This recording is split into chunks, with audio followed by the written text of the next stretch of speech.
I was standing under the stage lights at the Meridian Grand Ballroom. In a navy suit I'd pressed myself at 5 that morning, waiting to hear my name called for the one thing I had earned honestly in 26 years of selling, the company's top seller award. 340 people were in that room. My hands weren't shaking. I didn't need them to be. I had the numbers. I had the year. I had done the work. Richard Vail, our chairman, stood at the podium adjusting his glasses, the engraved crystal trophy sitting on the table beside him catching the light. He cleared his throat and began reading from the card in his hand. This year's top seller award goes to the representative who closed the largest verified revenue total in company history, rebuilding 4 major accounts that had gone cold for over 2 years, and doing it without a single client complaint. That was me. Every word of that was me. Then an assistant walked briskly across the stage and pressed a folded sheet of paper into Richard's hand. I watched him unfold it. I watched his face change, the way a man's face changes when the ground under him tilts just slightly, just enough that he has to plant his feet to stay upright. He looked up, not at me. At the front row, where Celeste Harrington, our 34-year-old CEO, sat in a charcoal blazer with her hands folded in her lap like she'd rehearsed, sitting perfectly still. "You gave the award to your son?" Richard said into the microphone. The room didn't gasp. It did something worse. It went dead silent. 340 people holding their breath at once, and I stood there in my pressed navy suit with the trophy 6 feet away from me and no trophy in my hands. I have replayed that sentence more times than I can count since that night, and I still don't fully understand why the first thing I felt wasn't rage. It was something closer to disbelief, the kind you feel when the floor of a building you've lived in your whole life turns out to be built over nothing. I am 52 years old. I raised my daughter alone from the time she was 11, after her mother passed, and I built my career the only way I knew how, one relationship at a time, one honest conversation at a time, showing up when it would have been easier not to. I never asked anyone to hand me anything. I never wanted a favor.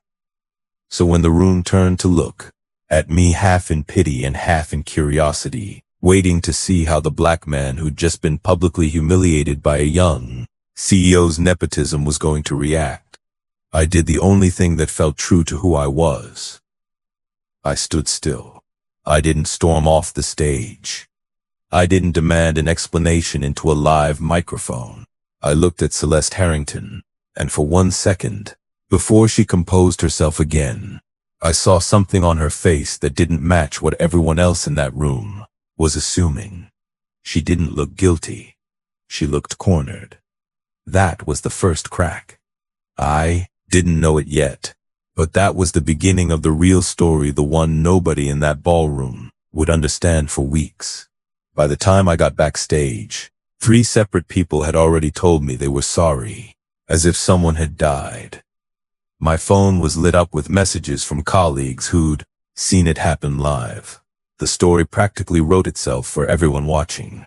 Powerful young CEO strips a 52-year-old black salesman of an award he earned and hands it to her 29-year-old son instead. It had every ingredient people love to be outraged about, and I understood even in that moment that the simplicity of that story was exactly why it was dangerous.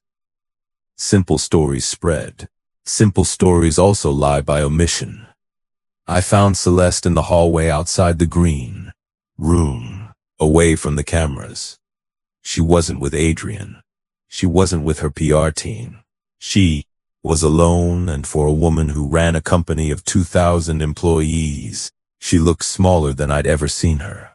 "Malcolm," she said, "don't sign anything today." That was it.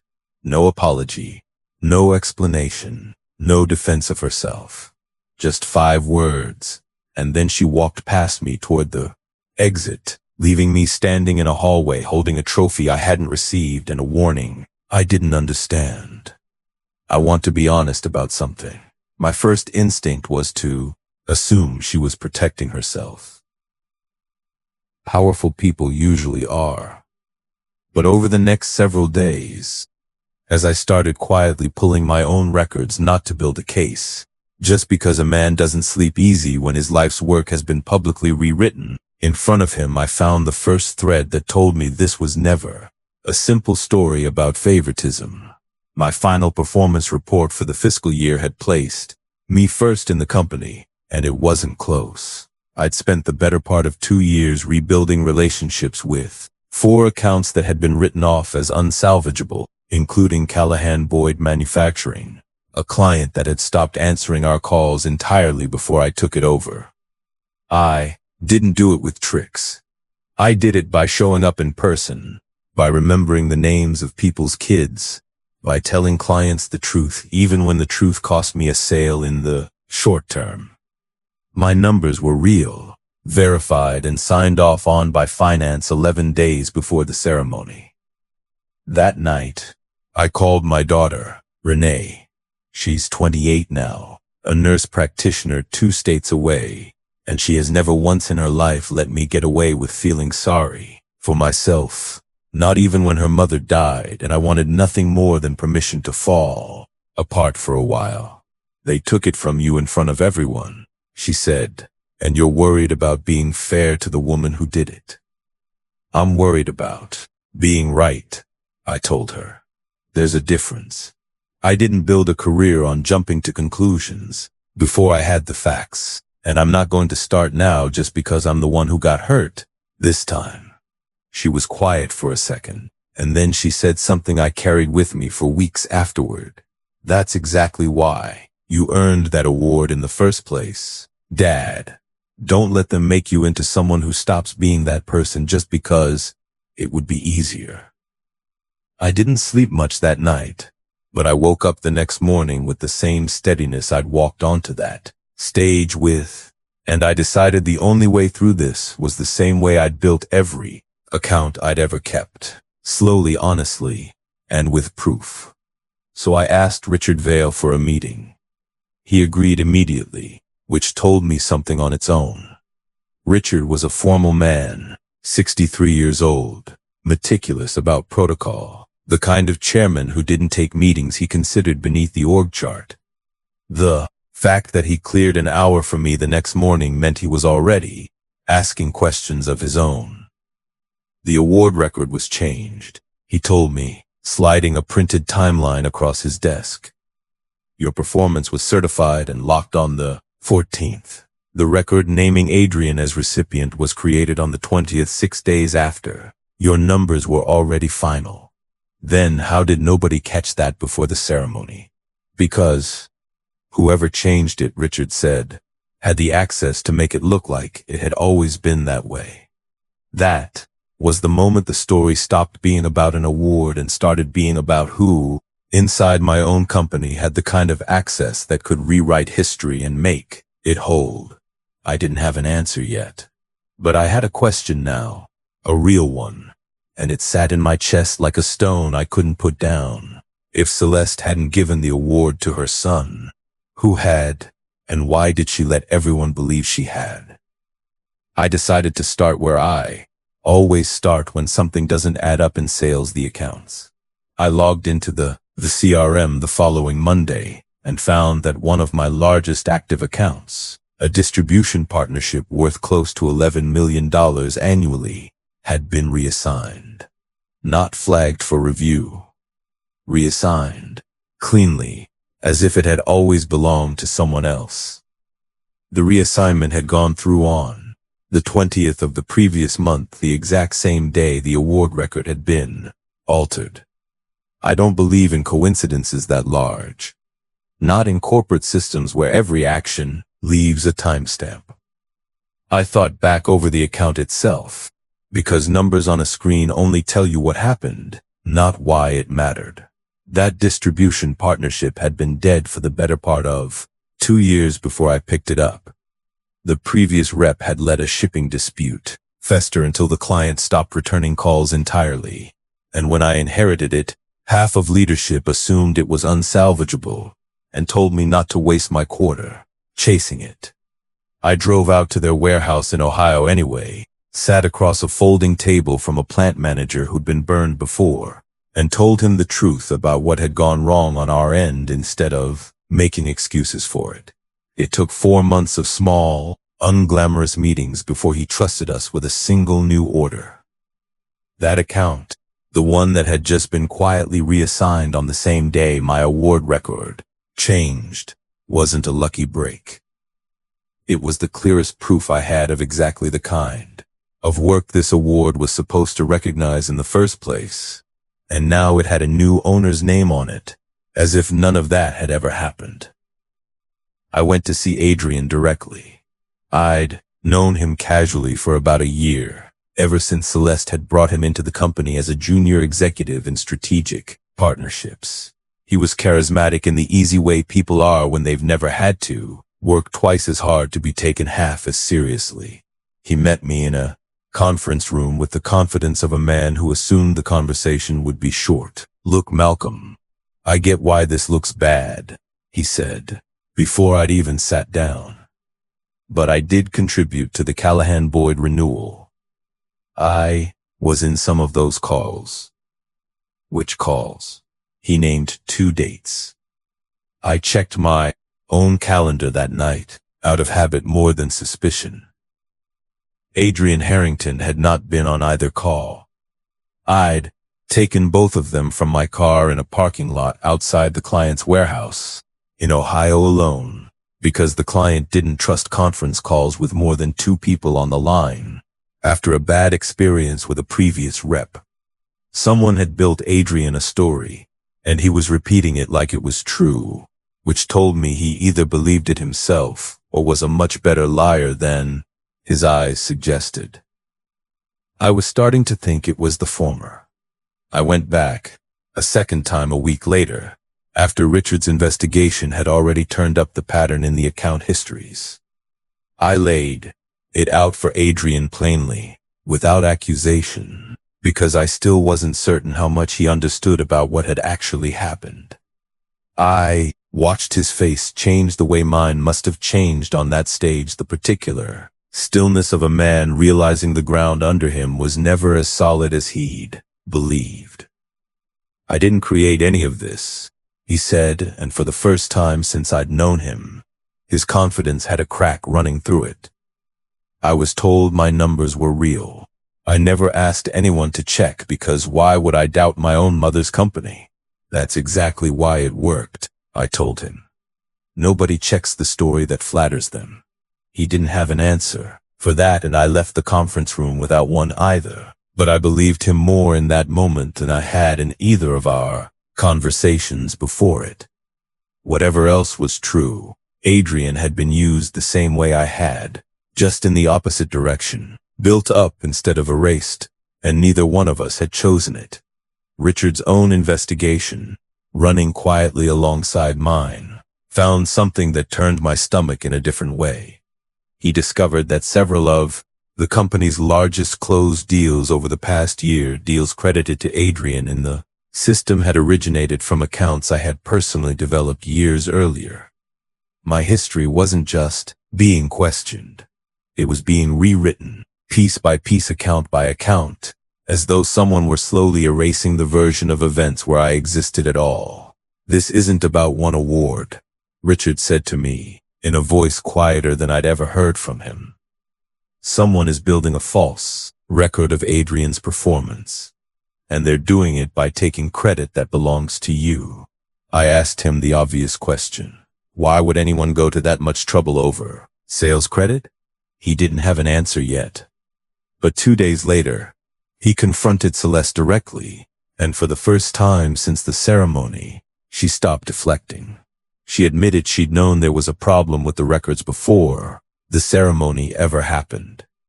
She admitted the true version of the award had never named Adrian at all. But when Richard asked her why she hadn't corrected it publicly, why she'd let an entire room of people believe she'd handed her own son an award that belonged to someone else, she refused to explain herself. "I can't tell you yet," she said. Not because I don't trust you, because I don't yet know who I can trust. I heard about that conversation secondhand from Richard, and it planted a question in me that I couldn't shake for days. Was she protecting her son? Or was she protecting something bigger than either of us understood? I went back to the accounts. I went back to the archives. I pulled every piece of correspondence tied to the disputed contracts, going back 18 months, cross-referencing dates, names, login records. It took me 11 nights of work after my regular hours, the kind of quiet, obsessive digging that used to drive my late wife crazy when I'd bring it home from the office. I found a pattern, and once I saw it, I couldn't unsee it. Every disputed transaction had been altered in the system shortly before, being credited to Adrian. But the edits weren't made from Adrian's account. They were made from a senior executive credential, one with system-wide access that only a handful of people in the company possessed. Adrian didn't have that kind of access. He was too junior. Whoever had done this had the authority to move freely through records that were supposed to be locked the moment they were finalized. That was when I understood the real shape of what was happening. This was never about stealing one award from one salesman. If my numbers could be quietly discredited, if it could be shown that my record year was inflated or misattributed, the company could use that as justification to renegotiate or even cancel several of the very contracts I had personally rebuilt. My reputation, the one thing I had spent 26 years building without ever asking for a shortcut, was being turned into a weapon against the company's own client relationships and against me. I brought everything to Richard. He combined it with what he already had from the internal access logs, and for the first time since the ceremony, I saw him look genuinely alarmed rather than simply formal. "I need to talk to Celeste again," he said. "Alone." I didn't get the details of that conversation immediately. What I got 3 days later was Celeste herself, standing in my office doorway after hours, asking if she could sit down. She looked tired in a way I hadn't seen on her before, not performance tired, the kind executives wear like armor, but the tired of someone who has been carrying something heavy and alone for weeks. "I found the manipulation before the ceremony," she said. "Not all of it. Enough to know something was wrong with your award record, and enough to know it went deeper than one bad decision." "Then why didn't you stop it?" "Because the person responsible has access to systems I can't fully monitor without them knowing I'm looking. If I'd corrected the record publicly before I understood the scope of it, they would have known I was onto them. They would have destroyed the evidence within hours. I needed them to believe the plan had worked. So you let the entire company believe you gave my award to your own son?" "Yes," she said, and she didn't flinch when she said it, which told me more than an apology would have. Because the alternative was letting them destroy the proof, and then destroying you along with it. I made a calculated decision to look guilty, so I could quietly gather enough evidence to make sure the truth, when it came out, couldn't be buried again. I sat with that for a long moment. I am not a man who forgives easily when my name has been dragged through something I didn't create, and I told her that plainly. But I also understood, sitting across from her, that she had absorbed weeks of public judgment about her integrity, about her family, about her fitness to run the company her own father had built rather than risk letting the real architect of this scheme cover their tracks. That was not nothing. It didn't erase what I'd been through, but it wasn't nothing. "Why Adrian?" I asked. "Why put his name on it at all?" "Because he was the perfect distraction," she said quietly. "Everyone would assume the worst version of the story the moment they heard its CEO favors her own son. It's the kind of scandal people don't look past. Nobody digs deeper into a story that already makes perfect, ugly sense. While the whole company was busy being outraged at me, the actual manipulation of the records could keep happening in the background, unquestioned. Did Adrian know? I don't think so. Not the full extent of it. I think he was told he'd earned the credit and he believed it, because believing it flattered him, and it was easier than asking questions. I thought about the 2 call dates he'd given me, the confidence in his voice when he repeated a version of events that had never happened. A man convinced of his own success rarely interrogates where that success came from. Someone had understood that about him and used it. The investigation moved quickly after that, now that Celeste and Richard were finally working from the same information instead of circling each other in suspicion. What they uncovered was worse than either of us had expected. A senior executive in operations, someone with nearly 2 decades at the company and full administrative access to performance systems, had been quietly redirecting sales credit for over a year, building a manufactured record that made Adrian appear to be an exceptional, board-ready performer. The award had simply been the moment that manufactured record was supposed to become official, permanent, undeniable. But the deeper motive wasn't really about Adrian at all. It was about control. If Adrian's manufactured success could be used to justify fast-tracking him into a senior leadership role, certain members of the board, the ones this executive had been quietly cultivating for months, could be persuaded to support a change in company direction, one that would have sidelined Celeste entirely within 18 months. Adrian was never the goal. He was the vehicle. My erased record was collateral damage in a plan to take control of a company neither Celeste nor I had any idea was already being pulled out from under her. I provided the client correspondence that proved, beyond any dispute, which salesperson had actually secured every one of the contested contracts. Richard combined that with the access logs tracing every falsified record back to a single set of credentials. 2 weeks after the ceremony that had stripped me of an award in front of 340 people, the same chairman stood in front of a smaller room, senior leadership only this time, and laid out exactly what had happened, in full, with documentation nobody in that room could argue with. The executive responsible was terminated within the week and referred for further review by the board's ethics committee. Adrian was placed on administrative leave while the company determined how much he had genuinely known versus how much he had simply been allowed to believe.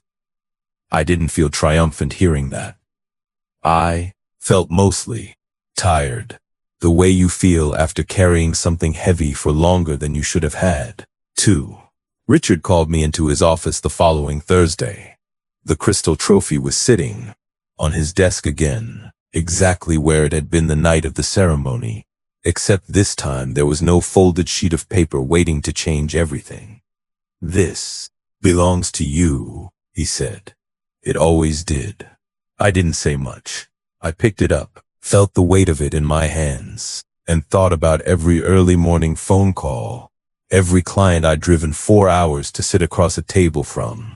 Every year I'd told myself the work would speak for itself even when nobody was around to hear it speak. It felt strange to be handed, quietly in an office with no cameras, the thing that had been taken from me in front of the entire company. Celeste asked to see me one more time before the story became official company record. She didn't come to gloat or to explain herself further. She came, I think, because she needed to say one thing out loud to the one person who had actually been harmed by her silence. "I want you to understand something," she said. "I wasn't protecting my son. I wasn't protecting the company's image. I was protecting the truth, even though protecting it meant letting everyone believe the worst thing about me for weeks. If I had defended myself the moment it happened, we would never have found what was actually going on. They would have buried it. And eventually they would have buried you along with it, your record, your reputation, everything you built. I made the harder choice because it was the only one that actually worked.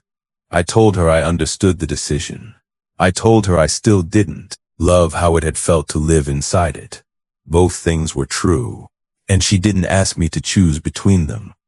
The company corrected every affected sales record publicly, not just mine.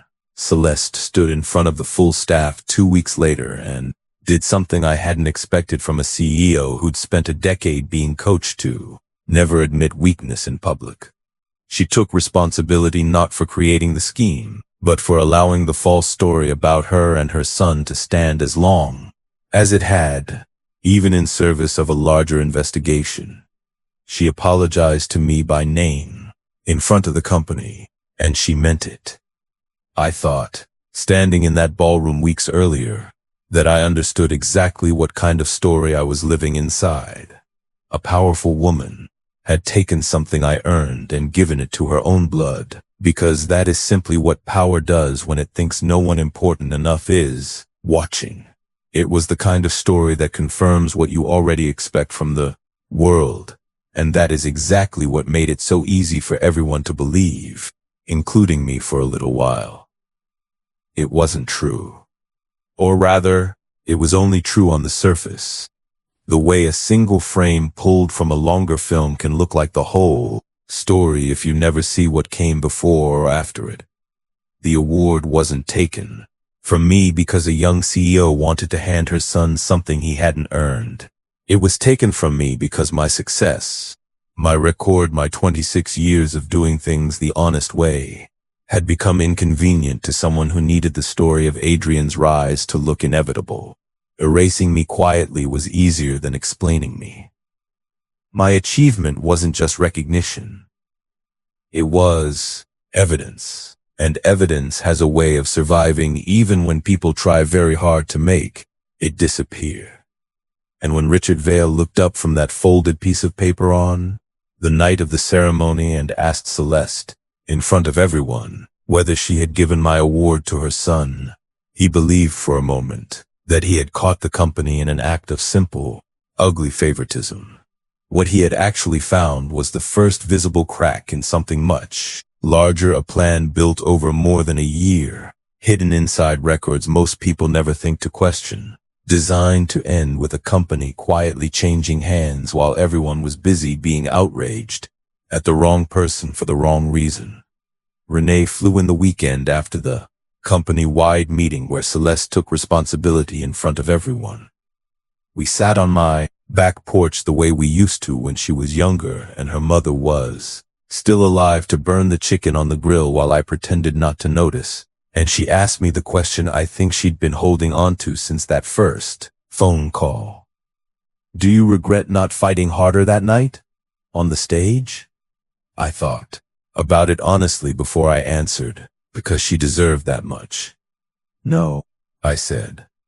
If I'd fought the way everyone expected me to, loud and furious in front of 300 people, I'd have been easy to dismiss. Angry black man loses his temper over an award. That's a story people forget by Monday. Quiet man stands still and asks questions until the truth has nowhere left to hide. That's a story people remember. And more importantly, it's the one that was actually true. She didn't say anything for a while. Then, she reached over and squeezed my hand the way she used to when she was 11 years old and scared of something she wouldn't name out loud. And I understood that some part of this had frightened her too, watching her father get erased in front of a room full of strangers and not knowing in that moment whether the truth would ever catch up. It did. It just took longer than either of us wanted, and it cost more than an award ever should.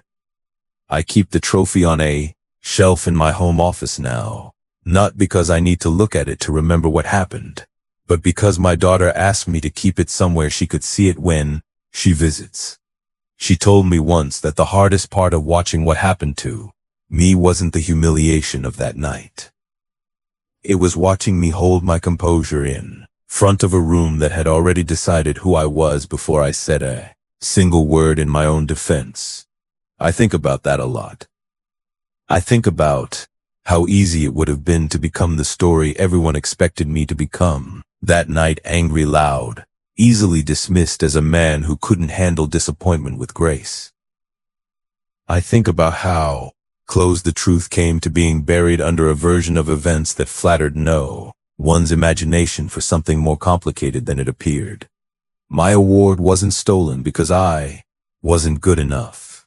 It was stolen because, for a little while, my success was standing exactly in the way of something somebody else wanted far more than they ever wanted to earn it honestly.